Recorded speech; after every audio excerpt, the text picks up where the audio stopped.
Since you can't go to the salon or the beauty shop, lots of people are working on at-home skincare. So when it comes to beauty and flawless skin, I have no problem calling to our Chesley Christ as an expert. She is Miss USA and she has tips to emerge from this quarantine looking better than ever.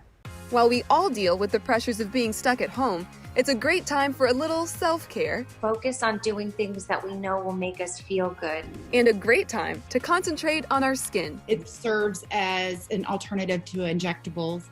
CO Beauty's Gigi Howard and celebrity facialist Joanna Vargas have beauty treatments that will work perfectly at home. We all want to emerge from this with that Joanna Vargas glow. I really love DIY masks. A good foundation for a mask would be oatmeal. Add some milk to it. The two ingredients combined will make the skin look more even and a little bit brighter. And to really brighten your skincare routine, Joanna has a spa-quality secret weapon. My Magic Glow Wand, it's an at-home facial massager. The hot setting would be great when you're doing an exfoliating mask.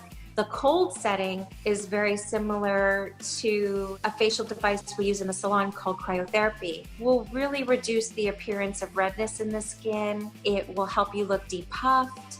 CO Beauty's medical-grade silicone patches will have you wrinkle-free overnight. It's flattening those wrinkles, preventing wrinkles, almost like it disappears. And for an added boost to fight aging and revitalize your skin, use their new Cryo Drop Tool. You would take it and you just rub it on your skin. I would put it under my eyes like this, and it helps with puffiness and lymphatic drainage.